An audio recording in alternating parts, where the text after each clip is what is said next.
오늘은 성경 파노라마 8번째 시간입니다. 자, 8번째 시간 제목 한번 같이 읽어보도록 하겠습니다. 준비 시작. 침묵에도 뜻이 있다. 소제목 보이세요? 읽겠습니다. 시작. 신구약과 그 중간기. 오늘은 이제 지난 시간에 구약 부분 요약하고 지도 살펴보고 그 핵심 내용, 생활 속의 원리까지 다 보고, 그 다음에 이제 신약으로 넘어가기 전에 중간기에 대해서 배우는 거예요. 중간기라는 표현을 써요. 구약이 있고 신약이 있으면 그 중간이다 해서 중간기라고 표현하는 거고, 오늘은 특별히 신약과 구약의 그 차이점들을 먼저 살펴보도록 하겠습니다. 자, 신약 성경과 구약 성경에 많은 차이점들이 있어요. 물론 차이점을 이야기하기 전에 먼저 우리가 알고 이해해야 되는 것은 신약과 구약 사이에 통일성이 있다, 연결성이 있다. 하나님께서 신약과 구약 모든 말씀을 영감으로 기록하셨다. 그래서 통일성이 있고 연관성이 있어요. 그러나 지금 이 시간에는 구약과 신약의 그 차이점들 중심으로 몇 가지 주제들을 살펴보도록 하겠습니다. 구약에서는 이 그림에서 보는 것처럼 성부, 성자, 성령 하나님께서 하늘에 계시고, 또 구약에서는 주로 성부의 역할이 강조되었다면 신약에서는 성육신하신 이 땅에 몸을 가지시고 오신 성자 예수님, 말씀으로 오신 예수님의 중심으로 그 이야기가 펼쳐지고 있다. 이 그림에서 좀 오해할 수 있는 것은 마치 삼위일체 하나님 2위이신 성자 예수님께서 이 삼위에서 똑 띄어져 나와서 육신에 오셨다, 이런 그림을 연상시키는데 그렇게 오해하면 안 되고, 지금 삼위 하나님께서 말씀으로 오셨다, 이걸 표현하는 것 뿐이에요. 여전히 말씀으로 오신 예수님도 전능하신 하나님이시고 육신으로 오셨음에도 여전히 참된 하나님으로 계시다. 삼위일체 하나님이 여전히 변함이 없으시다. 이거는 기억해야 될 것 같고요. 두 번째, 구약과 신약의 차이점. 구약은 크게 율법이라고 표현할 수 있고요. 신약은 크게 은혜라고 표현할 수 있습니다. 특히 율법은 모세를 통해서 시내산에서 하나님과 이스라엘 백성이 언약을 맺을 때에 하나님께서 주어진 십계명을 중심으로 한 많은 법들을 율법이라고 우리가 흔히 표현하죠. 구약은 그 율법적인 개념에서 계속 이야기하고 있다는 거 우리가 잘 알 수 있어요. 강조점이 율법에 있다는 거예요. 신약은 예수 그리스도의 십자가를 통한 하나님의 큰 사랑을 보여준다는 차원에서 은혜라는 표현을 강조하는 거예요. 그래서 우리가 여기서도 오해하지 말아야 될 것은, 율법을 말하니까 구약에는 은혜의 개념이 없구나, 복음 개념이 없구나, 딱 신약에 오면서 갑자기 바뀌었구나, 이렇게 생각하면 안 돼요. 아까 말한 것처럼 신약과 구약의 통일성이 있다는 거 우리가 꼭 기억해야 돼요. 구약에선 무서운 하나님, 신약에선 사랑이 많은 하나님으로 마음이 바뀐 게 아니에요. 여전히 동일한 하나님이 구약시대는 율법이라는 계명을 통해서 역사를 하셨고, 신약에는 예수 그리스도의 그 새로운 새 언약을 통한, 예수 그리스도를 통한 넘치는 은혜와 진리가 충만하였다 할 때 표현하는 그 은혜가 강조되고 있다는 거예요. 신약에서도 여전히 우리가 예수님의 계명을 지켜야 되고 하나님 원하신 뜻대로, 그런 의미에서 율법대로 살아가는 게 여전히 우리에게 필요하다는 걸 기억해야 됩니다. 세 번째 차이점은요, 무슨 그림이에요? 만나. 예. 구약에는 만나를 주셔서 언제? 출애굽 이후에 광야 생활, 40년 광야 생활을 할 때 하나님께서는 하늘로부터 만나를 내려주시고 하나님께서 먹이신다는 것을 이스라엘 백성들로 하여금 알게 하셨고, 이스라엘 백성 그 말씀에 순종하는 걸 가르쳐주는 시험이 만나였죠. 그런데 신약에서는 예수님께서 자신을 가리켜서 내가 곧 하늘로부터 온 떡이다, 이렇게 말씀하셨죠. 이런 육적인 개념이 영적인 의미로 바뀌었다는 거 우리가 이해할 필요가 있어요. 구약에서는 여전히 하늘로부터 온 떡을 먹은 사람들이 영원히 살았습니까? 그렇지 않죠. 육신의 생명을 유지하다가 때가 되면 죽었지만, 예수님의 살과 피를 먹는 사람은 영혼이 살고 영원토록 사는 거예요. 그런 의미에서 신약에 와서는 그 의미가 영적인 개념으로, 좀 어렵게 표현하면 모형과 원형으로서 예수님께서 성취했다, 이걸 볼 수 있습니다. 계속 이런 패턴들이 있어요. 구약에서는 율법이 성문법으로서 이렇게 돌 위에 새겨졌다면, 신약에서 표현하기를 성령님께서 법을 마음에 주신다. 구약이 특별히 예레미야서에 보면은 내가 내 계명을 너희 마음속에 새기겠다, 이런 표현들. 성령님께서 우리 안에 이제는 더 이상 돌에 새긴 법이 아니 우리 마음에 새긴 법을 주신다. 이런 면에서 구약과 신약의 큰 전환점, 차이점을 우리가 볼 수 있죠. 계속해서 그 차이점들. 이것은 모세가 시내산에서 하나님의 영광을 보았을 때 그 영광의 반영으로서 모세가 얼굴에 큰 광채가 났고, 사람들이 모세의 그 광채, 영광을 보기가 힘들어하기 때문에 사람들을 위해서 얼굴에 가렸다고 성경 표현해요. 특이하죠? 그 정도로 하나님을 대면하는 게 놀라운 영광이에요. 그런데 신약은 그 개념이 어떻게 발전됐다고 표현할 수 있을까요?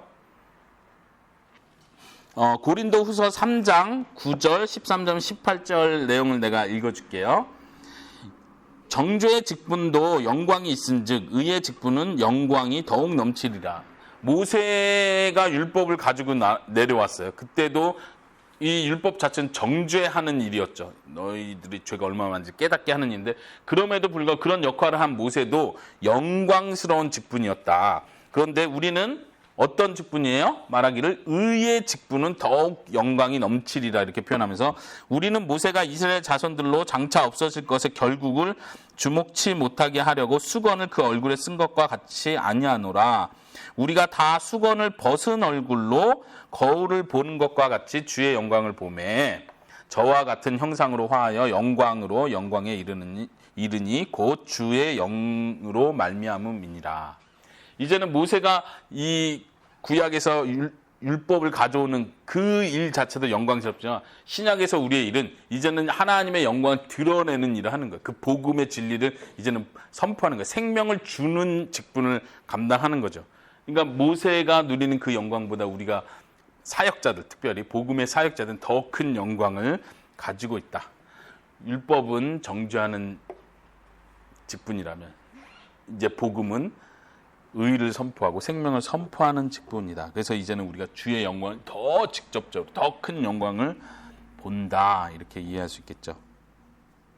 우리가 신약에서 배울 수 있는 부분이 그거예요. 이제는 예수 그리스도의 보혈의 공로로 우리가 정결케 되고 그 은혜로 하나님께, 하나님의 그 영광에 이르는, 더 가까이 가는, 은혜와 진리가 충만한 그 하나님께 더 가까이 가는 것을 경험할 수 있는 시대가 됐다 이거죠. 그 다음 보면요, 종이냐 자유자냐 자녀냐 이런 표현인데요. 우리가 구약은 하나님의 종으로서 강조가 된다면, 신약에서는 하나님께서 그 하나님의 백성들을 자녀 삼아준다는 표현을 더욱더 강조하게 되죠. 여기서도 갈라디아서 4장에 있는 말씀 제가 한번 읽어줄게요. 잘 들어보세요. 때가 참에 하나님이 그 아들을 보내사 여자에게서 나게 하시고, 예수님을 가리켰죠. 율법에서 나게 하신 것은 율법 아래 있는 자들을 속량하시고 우리로 아들의 명분을 얻게 하려 하심이라. 너희가 아들인 고로 하나님이 그 아들의 영을 우리 마음에 보내사 아바 아버지라 부르게 하셨느니라. 그러므로 너가 이후로는 종이 아니요 아들이니 아들이면 하나님으로 말미암아 유업을 이을 자니라. 이제는 우리가 하나님의 종의 신분 정도에서 멈추는 게 아니라 하나님의 자녀로 양자 삼아 주시고, 그리고 우리에게 하나님의 기업을 주신다. 이런 차원에서 지금 신약의 예수 그리스도 통한 복음 가운데 우리가 누리는 복은 굉장히 크다. 이거를 그 구약과 신약의 질적인 차이 면에서 보여주고 있습니다. 그 외에도 이 표현에서 보이는 거, 구약에서는 많은 선지자들, 하나님의 사람들을 통해서 계속해서 말씀해 주시고 하나님의 뜻을 보여주셨지만, 신약에 와서는 누구를 통해서 하나님의 말씀을 더 분명하게 보여주십니까? 누구를 통해서? 예수님을 통해서. 이게 히브리서에 나와 있는 표현이죠. 히브리서 1장 1절에서 3절에 그런 표현을 하고 있습니다. 이전 세대에는 하나님께서 많은 선지자들을 통해서 여러 모양과 부분으로 말씀하셨지만 마지막 날에는 아들을 통하여 우리에게 말씀하셨다. 예수님을 그래서 하나님의 말씀이라는 표현을 쓰시고, 말씀이 육신이 되어 우리 가운데 거하셨다. 그리고 예수님께서 실제로 오셔서 하시는 일은 하나님의 말씀을, 하나님의 뜻을 계속해서 사람들에게 알리시고 가르쳐 주시는 일을 하셨죠. 예수님의 말씀이 곧 생명이라고 우리는 믿습니다. 또 다른 차이들, 제사장들과 대제사장. 구약의 제사장들이 어떤 일을 했습니까? 사람들의 죄를 속하기 위해서 양을 잡는 일을 했죠. 언제 했습니까? 1년에 몇 번 했습니까? 매일매일 했죠. 사람들이 죄를 지을 때마다 그 제사 지내는 일을 해야 되니까. 제사장들은 그런 의미에서 계속해서 해야 되는 거예요. 자신의 죄를 위해서도 양을 잡아야 되는 거고. 하지만 예수님은 대제사장으로서 우리의 모든 죄를 대신해서 죽으시는 그 일을 하셨죠. 예수님은 죄가 없으시기 때문에 자신의 죄를 위해서 제사를 지낼 필요가 없어요. 우리의 죄를 위해서, 우리 예수 그리스도를 믿는 사람들의 죄를 위해서 단번에 그 죄값을 치르셨다. 이건 제사장으로서의 모습이고, 두 번째 그림은 제물로서, 구약에는 계속해서 죄를 지을 때마다 제물을 바쳐야 되고, 이 제물 자체가 죄를 속해주고, 제물을 바침으로 우리 죄 자체가 깨끗해지는 건 아니에요. 구약에선 그런 원리가 아니에요. 상징적으로 계속해서 대속자가 필요하다는 걸 계속해서 예표적으로 보여준 거지. 양 자체가, 이 양의 피 흘림 자체가 사람들의 죄를 깨끗게 했다는 의미는 아니에요. 그게 이제 히브리서에 계속 표현되는 표현인데, 그렇지만 예수님께서는 그 모든 죄를, 모든 믿는 사람들의 죄를 대신해서 단번에 제물이 되어주셨다. 이렇게 구약과 신약의 큰 복음적인 원리에서 차이점을 이해할 필요가 있습니다. 또 이 그림에서 볼 수 있는 것은 무엇을 표현해주고 있는 것 같아요? 구약은 물, 신약은 불. 뭘 얘기하는 것 같습니까? 네, 홍수로 심판하고, 또 신약에서는 마지막 날에, 최후 마지막 날에 불로 심판할 것이라는 표현이죠. 베드로 후서에 그러한 표현이 있습니다. 이제 마지막 때의 심판은 하나님께서 노아의 홍수 때 무지개의 언약을 맺으시면서 내가 다시는 물로 심판하지 않겠다. 그리고 마지막 날에는 베드로 후서와 계시록을 통해서 보면 하나님께서 불로 마지막 날에 모든 것을 심판하는 것을 우리가 보게 됩니다. 중요한 것들은 이 정도고요. 그 밖에 대비되는 것들, 구약과 신약에 있어서 구약은 성부로부터 시작되고 신약은 성자로부터 시작되는 것을 보여주고, 구약이 저주로 끝난다면 신약은 축복으로 끝난다고 할 수 있고, 시내산과 갈보리 언덕, 그 큰 산의 차이점. 시내산에서 모세를 통해서 율법이 주어졌다면 갈보리 언덕에서 예수를 통한 복음이 선포되었다. 구약은 이스라엘에 초점이 있다면 신약은 모든 민족, 세계에 초점이 있고, 구약은 첫사람 아담의 이야기로부터 죄의 시작을 보여준다면 신약은 마지막 아담인 그리스도를 통해서 죄의 해결을 보여주고, 이 표현도 인상적인 것 같아요. 시내산에서 모세가 십계명을 가지고 내려올 때 이스라엘 백성들 우상들을 섬기는 일을 통해서 심판하고 저주를 통해서 3,000명이 죽었다 표현하는데, 이 표현은 어디예요? 사도행전에서 베드로가 설교를 통해서 3,000명이 예수를 믿고 구원받았다는 표현인데, 이런 걸 대조했어요. 구약은 이스라엘 민족적인 관점이라는, 신약은 교회적인 차원에서 말하고 있다. 이런 대비점들을 신약과 구약에서 좀 알고 시작하면 많이 도움이 될 것 같습니다. 이제 그 아까 중간기라는 표현을 썼었는데, 구약의 마지막 책은 말라기서예요. 그리고 그 말라기 선지자는 마지막 선지자라고 말할 수 있어요. 신약은 처음 시작이 마태복음부터 시작됩니다. 예수님의 탄생부터 기록을 하고 있습니다. 예수님의 탄생과 말라기의 마지막 활동까지 이 사이에 이걸 중간기라고 하는데 400년의 기간이 있었어요. 근데 이 400년의 기간 동안 특별한 선지자도 일어나지 않고, 특별한 예언자, 하나님의 말씀을 받았다고 하면서 사람들 가리킨 사람들이 일어나지 않았어요. 400년 동안. 그래서 특별히 침묵기라는 표현을 써요. 하나님께서 잠잠하셨다, 조용하셨다. 어느 선지자 입을 통해서도 말씀하지 않았다. 마치 이건 어떤 면에선 저주에 가까운 거죠. 심판에 가까운 거죠. 자, 이제 여기서부터는 이 침묵기 동안, 400년 기간 동안 어떤 일이 일어났었는지 좀 역사적인 관점에서 살짝 보면은 신약을 이해하는 데 큰 도움이 될 거라고 생각합니다. 자, 어떻게 제국들이 바뀌어 왔는지를 먼저 살펴보려고 하는 건데요. 아수르를 통해서, 아수르 제국을 통해서 북쪽 이스라엘이 멸망을 했죠. 북쪽 이스라엘이 멸망했어요. 아수르는 BC 900년경, 한번 적어보세요. 이 연도가 중요한데 제국마다 제가 연도를 알려드릴게요. 아수르는 BC 900년경 그 당시 이 지역들을 다 제패한 제국이에요. 북이스라엘이 아수르를 통해서 멸망했죠. 그럼에도 불구하고 남쪽 유다는 여전히 남아 있었어요. 그 다음 제국이 바벨론 제국이죠. 우리가 잘 아는 것처럼 바벨론에 의해서 살아남아있던 남쪽 유다가 멸망을 합니다. 이 바벨론 제국이 점령했던 그 지역들을 보여주는 거예요. 지금 어느 위치인지 보세요. 이스라엘은 여기 지금 조그만 땅인데, 지금 바벨론 제국이 지금 그 당시 어느 정도를 장악했는지요. 그러니까 어마어마한 제국인 거죠. 바벨론 제국에서 유명한 사람 누구예요? 에스더? 포로로 끌려갔던 사람 중에 예, 그렇죠. 다니엘이 이 바벨론 제국에서 왕 아래 다음 가장 높은 사람으로 임명받았다는 게 굉장히 놀라운 하나님의 섭리라고 하시죠. 그렇죠. 아수르를 이제 바벨론이 다시 정복을 해버리는 거죠. 그러니까 이제 제국이라는 것은 이 땅이 오늘날처럼 국가가 땅이 딱딱 나눠져 있어서 서로 지역 경계선을 놓고 서로 싸우는 이런 개념이 아니라 왕을 정복하고 주요 도시를 정복하면 이제 왕이 바뀌면 그 땅 전체가 다시 바벨론 땅이 돼버리는 거죠. 이해되시죠? 그런 식으로 정복을 하는 거예요. 그래서 그 당시 전쟁이라는 건 성들을 점령하는 거예요. 가장 핵심 요새를 딱 점령해서 말하자면 영주들을 딱 점령해서 내 손에 넣으면 이게 다시 내 땅이 되는 거예요. 바벨론이 점령을 했어요. 바벨론 점령 시기는 612년 한번 적어보세요. 아까 아수르는 900년, BC 900년. 이제 숫자가 적어질수록 신약에 가까워져 가는 거죠. 612년에 바벨론 제국이 점령을 했습니다. 이때 이제 남쪽 유다도 586년경에 다 멸망하고 성전과 성벽이 다 파괴되는 일이 일어나죠. 에스더가 아까 말한 것처럼 다니엘이 이때 활동하던 선지자라고 할 수 있고요. 그 다음에 제국은 무슨 제국이에요? 페르시아 제국. 자, 페르시아 제국의 지도를 한번 볼까요? 지금 어때? 제국이 더 커졌습니까? 작아졌습니까? 커졌어요. 굉장히 커진 거죠. 아까 바벨론 제국이 이 정도였다면 페르시아 제국은 지금 이쪽 여기까지 완전히 다 점령을 한 거죠. 네. 어쨌든 페르시아 제국은 어마어마하게 더 커진 거죠. 페르시아 제국 때 누가 있었어요? 우리가 아는 선지자 누가 있었나요? 다니엘이 이때 됐었죠. 다니엘이 굉장히 오랫동안 정치권에 있었어요. 젊을 때부터 시작해서 나이가 들 때까지 있어요.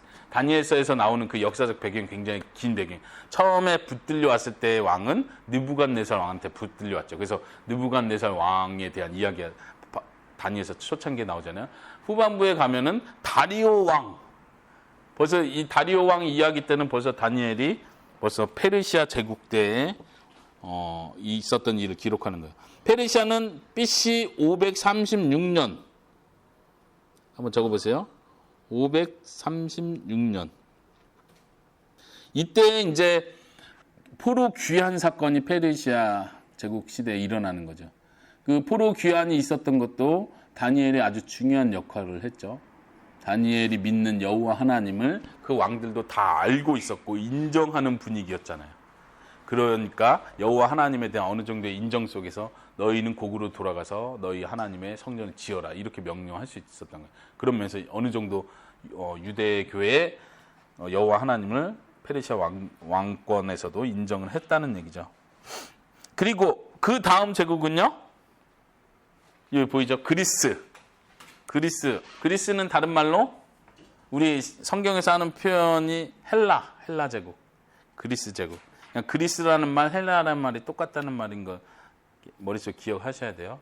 헬라어, 그리스어 이렇게 되죠. 똑같은 말이에요. 그릭이라고 하죠. 그릭. 그러니까 그리스 제국은 어떻게 더 커진 것 같습니까? 계속 더 확장되죠. 그리스 제국을 확장하고 페르시아 제국을 점령해서 그리스 제국으로 만든 사람 누구예요? 누구 대왕? 제일 유명한 알렉산더 대왕. 근데 왜 저런 작은 사람들은 왜 이렇게 근데 중요한 건 뭐냐? 이때가 바로 이제 아까 말한 침묵기에 들어가는 거예요. 벌써. 그리스 제국 때에 어떤 선지자가 일어나지도 않았고 유대인들은 계속해서 살아남기 위해서 말씀을 지킨다고 하지만 여전히 말라기서에서 선포한 것처럼 계속 형식적으로 남고 이때부터 계속 타락의 길을 계속 여전히 가고 있는 거죠. 그리스 제국 때 사용된 헬라 제국 때 사용된 언어는 뭐예요? 중요한 건 헬라어. 이때 이 통치 아래에 있는 모든 나라들이 헬라어를 공용어로 쓰도록 굉장히 강조했어요. 이 그리스 제국의 특징이 그거예요. 문화를 통일시키는 일을 굉장히 중요시했어요. 그래서 언어를 일단 통일시키고 문화를 통일시키고 헬라 문화로 만들어가는 거예요. 헬라 문명을 새로 만들어가는 일을 하는 거죠. 그때 헬라 제국은 332년 적어보세요. 332년에 헬라 문명을 계속 확장시켜 가는데 하나 더 적어보세요. 로마 제국으로 넘어가기 전에 BC 176년쯤에요. 이스라엘 레위 지파의 마캅이라는 사람의 그 가족 일가가 이 유대 땅, 팔레스타인 지역 자신들의 독립을 위해서 싸워요. 어마어마한 제국과 싸우는 거예요. 제국 전체 싸우는 건 아니지만 이 팔레스타인, 이스라엘 땅을 다시 회복하기 위해서 우리는 선민이고 하나님의 백성에서 마카비와 그 일가들이 집중적으로 해서 반기를 들어서 싸우는 일을 해요. 이게 역사적으로 아주 중요한 기록인데, 그리고 나서 하스모니안이라 불리는 일가 친척들이 팔레스타인의 자치구를 형성해요. 다시 말하면 독립을 선언하는 수준에 가는 거예요. 이 큰 제국 속에서 여기는 우리 땅 하고 독립을 선언하는 수준까지 와버려요. 대단한 거죠. 이게 이제 아까 말한 400년 그 중간기에 있었던 아주 중요한 사건이에요.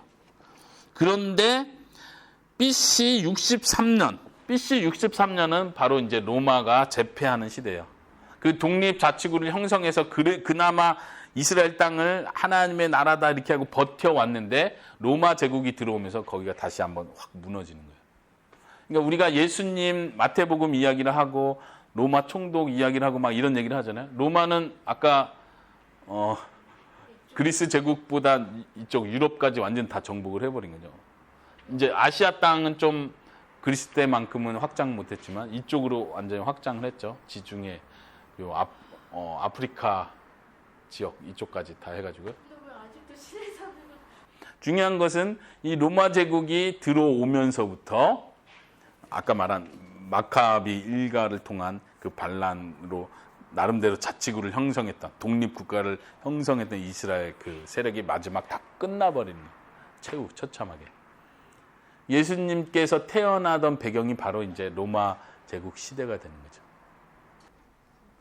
중요한 것은 무엇이냐? 이 중간기에 이 제국들은 계속해서 바뀌어가요. 마치 선지자의 대도 다 끊기고 하나님의 계시도 다 끊기고 하나님은 말 그대로 침묵하고 계시고 아무 계시도 없고 마카비를 통해서 마치 이스라엘이 다시 회복되는 건가 막연한 기대를 가졌지만 처참하게 다 끝나버린 거죠.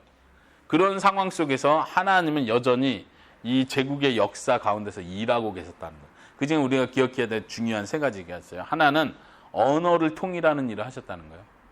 그 중간기에 있었던 일 중에 이제는 계속 헬라 제국부터 시작해서 로마 제국에 이를 때까지 계속해서 헬라어를 사용하니까 히브리어를 사용하는 사람들이 점점 줄어드는 거예요. 유대인들조차도. 그래서 히브리어가 사어, 죽은 언어가 돼버리는 거예요. 갈수록. 그러니까 이제는 히브리 성경을 이때 그 중간기 때 헬라어로 다 번역을 해요. 구약 성경을. 그러니까 예수님을 믿는 사람들이 번역한 게 아니고 예수님을 안 믿었던, 예수님 오기 전에 사람들이 구약 성경을 우리 후손들에게, 이스라엘 백성들, 유대 민족도 후손들에게 성경을 계속 가르쳐야 되는데 이 후손들이 모국어를 못하는 거예요. 지금 무슨 말인지 알죠?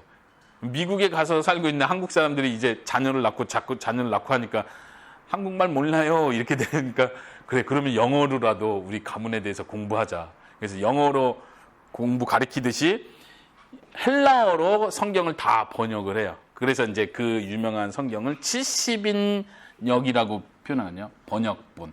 70인의 사람들이 모여서 학자들이 70인의 대학자들이 모여서 철저하게 번역을 하는 거야. 구약을 하나하나씩. 철저하게 번역한 게 지금도 우리가 성경 연구할 땐 그 70인역 성경을 굉장히 중요하게 참고 자료로 사용하게 됩니다. 그러한 일들이 있었어요. 언어가 헬라어로 다 통일됐다는 거. 신약 성경은 헬라어로 쓰여졌죠.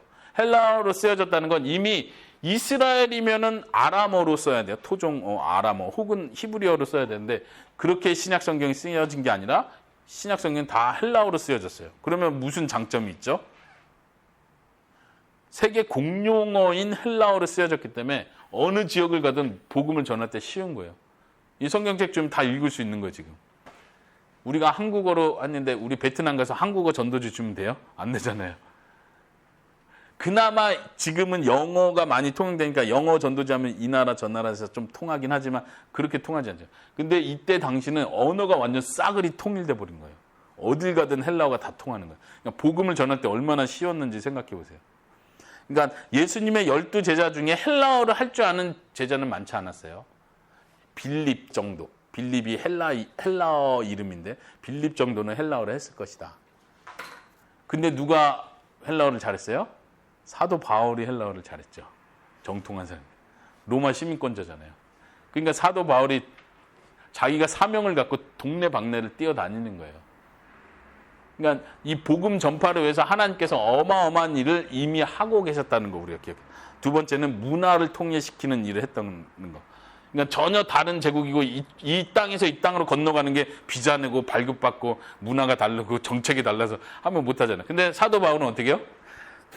다 로마 제국 시민권 이거 하나 있으면 어디든 그냥 다 갈 수 있는 거예요. 배만 타면 다 갈 수 있는 거예요. 경계선 넘는 거 전혀 문제 안 되는. 그러니까 사도 바울이 계속해서 선교 여행을 할 수 있어요. 문화가 통일됐다는 거. 세 번째 중요한 것은 도로, 로마가 목숨 걸고 했던 큰 세계적인 사업 중에 하나가 도로를 내는 거예요. 그래서 여기 보니까 이런 표현이 있는데 그 당시에는 사람들이 걸어서 다닐 때 평균 50km에서 80km까지 걸어 다닐 수 있었대요. 하루에. 50km를 하루에 걸어가는 거예요. 도로가 너무 잘 나 있어.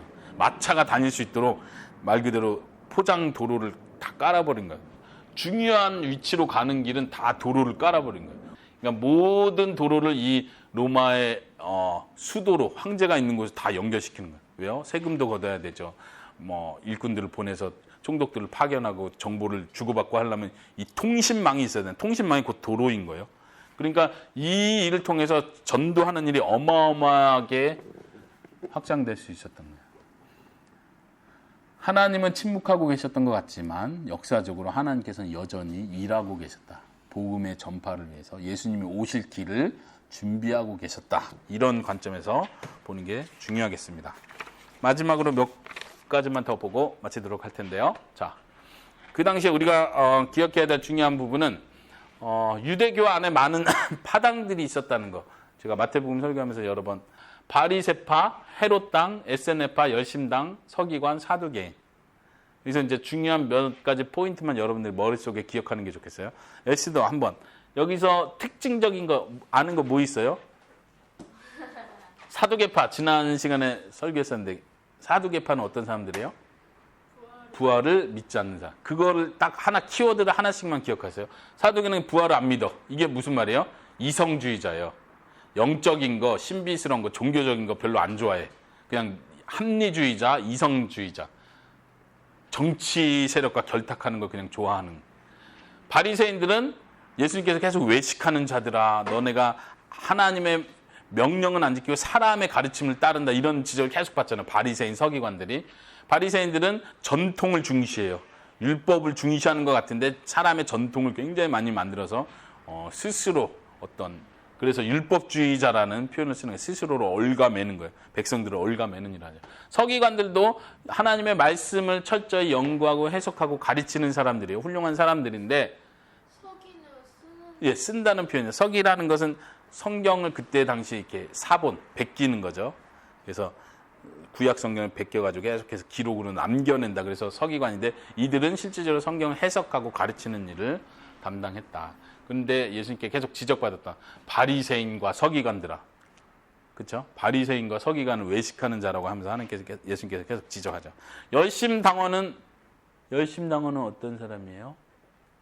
전체적으로 로마를 이겨내고 싸워서 네.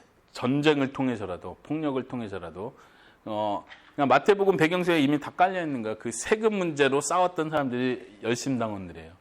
로마가 정복했을 때 세금을 거두려고 할 때 우리 세금 못 낸다 하고 목숨 걸고 싸웠던 세력들이 열심당원들이에요. 그러니까 우리식으로 표현하면 독립군들, 독립투사들에 속하는 거죠. 말하자면. 이 반대파가 헤롯 땅이라고 생각하면 돼요. 헤롯은 로마가 파견한 왕인데 분봉왕이라고 할 수 있는데 그 로마가 파견한 분봉왕과 친한 관계. 그러니까 들어붙은. 소위 말하면 우리식으로 표현하면 뭐예요? 일본 식민지 때 일본 사람들과 친하게 이렇게 정치적으로 결탁했던 사람들. 친일파라고 표현하시죠. 그런 사람들이에요. 예. 그러니까 백성들이 얼마나 싫어했겠어요. 그런데도 바리새인들이 헤롯 땅하고 결탁을 해서 예수님을 시험을 하는 일을 하잖아요. 완전히 바리새인과 헤롯 땅은 친해질 수 없는 관계인데도 예수님을 올무잡기 위해서 둘이서 작전을 짜가지고 예수님께 오는 걸 보죠. SNF파는 성경 자체에선 잘 드러나지 않아요. 에스네파는 세례 요한과 같은 사람들이에요. 그래서 세례 요한도 에스네파에 속했을 것이다 이렇게 표현하기도 하는데, 이런 사람들은 고립, 다시 말하면 이 세상에 가능성이 없다. 우리는 따로 산에 들어가서, 광야에 들어가서 거룩하고 깨끗하게 살자. 이렇게 고립된 걸 스스로 추구했던 사람들이라고 할 수 있습니다. 그러니까 이런 배경들이 있다는 것을 알고 우리가 다음 시간부터 신약을 보도록 하겠습니다. 이제 문헌들에 대한 이야기가 있는데, 이거는 우리가 다 자세히 이야기할 필요는 없고요. 그 중간기, 400년 중간기에 구약의 외경들이 그때 계속해서 생긴 거예요. 그때 총 15권의 외경, 그러니까 우린 정경이라고 할 땐 66권 얘기하잖아요. 그거 말고도 유대인들이 외경으로 이것도 우리가 참고할 만하다 하는 내용들을 했어요. 그렇지만 정경에 속하진 않는다. 이거를 아시면 좋겠습니다. 15권이고, 그 다음에 외경 말고 위경이 있어요. 위경은 뭐냐면은 공식적으로 인정받지 못한 책들. 이건 가짜다라고, 위가 가짜위라는 뜻이거든요. 그러니까 이건 공식적으로 전혀 인정받지 못한 책인데도 스스로 막 성경의 권위에 도전했었던 책들이라고 할 수 있어요. 근데 위경 자체를 인정한 뭐 학자나 그런 역사적 배경은 전혀 없다는 거. 위경은 총 7권으로 되어 있다. 중간기에 있었던 중요한 문서들이라고 할 수 있죠. 하나는 아까 처음에 말했던 70인령경, 이건 굉장히 중간기에서 중요한 문헌이 되고, 그 다음에 외경들이 그때 있었고, 그 다음에 위경들이 있다. 카톨릭 교회에서는 외경들을 인정을 했어요. 성경 안으로. 그래서 카톨릭은 성경이 66권이 아니고 자기네 나름대로 15권 중에 13권, 12권을 인정해서 성경 안에 자기네가 받아들였어요. 그래서 위경에서 나오는 잘못된 글들을 인용해서 전통들을 만들어내고, 이런 큰 하나님 앞에 옳지 못한 일을 행하게 되는 거죠. 네, 오늘은 여기까지 공부하도록 하겠습니다.